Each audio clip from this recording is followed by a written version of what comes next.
Since we talked about that reward money, there was also a clip on former President Duterte claiming that former Police Colonel Royina Garma lied before the Quadcom. Oh, definitely. That was also what I said in my article, in not so many words.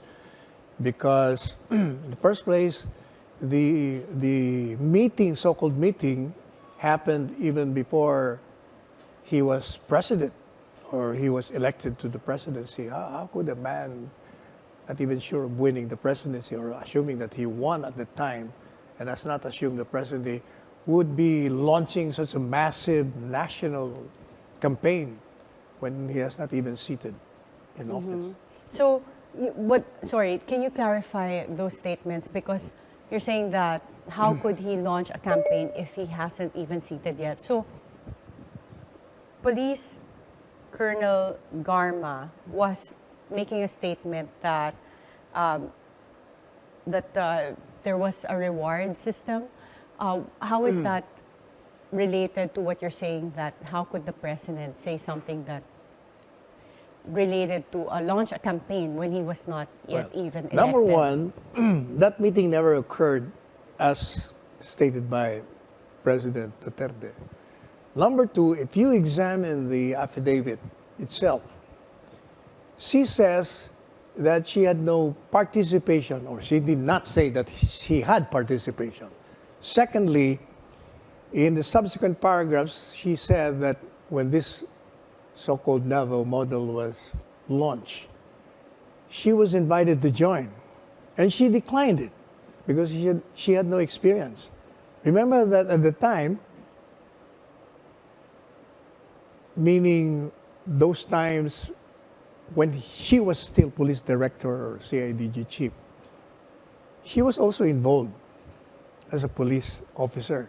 But she said, I had no experience. So when you say you had no experience, it means you were not involved in the Davao model, assuming that it existed. And then subsequent paragraph says that a certain Colonel Leonardo informed me, conveyed to me all the activities. As a lawyer, you know that that is hearsay. So how in the world can you believe this woman? But why would Colonel Garma lie? What would be her motivation? Obviously, she has been pressured either for a consideration. You must remember that she's in jail until now for something she has said which is not a legal basis for detention. That her detention is unconstitutional as far as I'm concerned. And if you are in her place, you would do the same, just to escape indefinite detention.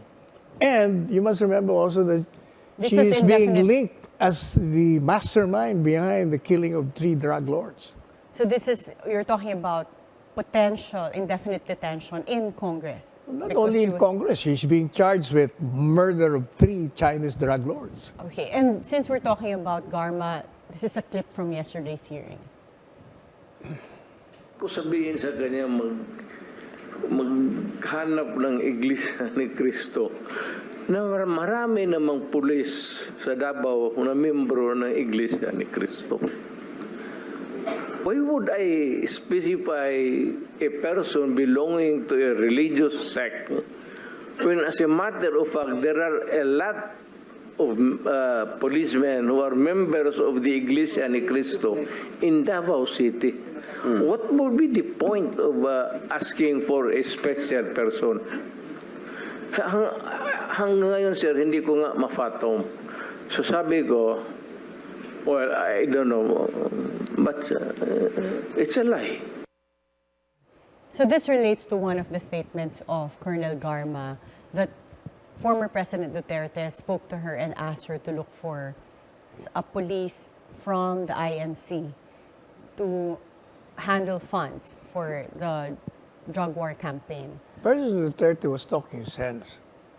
Why should you particularize a person you wanted to lead or to be a member or whatever when there is absolutely no relationship to the religious membership of any policeman. But normally, when they say that a person is lying, Is what? It is lying. Yes. The stories won't be as intricate as having details. Like, for example, here, being asked to look for a member of the police that's also from the INC. No. What would be, I guess, the people from a third party like me, it's just difficult to understand why Garma would make up this whole convoluted or detailed story about discussing with the president and being asked to look for someone from the INC. Karen, when a person's freedom and very life are on the verge of being lost, that person will do anything. So where is the pressure coming from with respect to Garma to Where make else? these statements? Who are behind her incarceration? Who? Is it someone from the government or Obviously, Congress? obviously. Who else? Where will it come from other than that?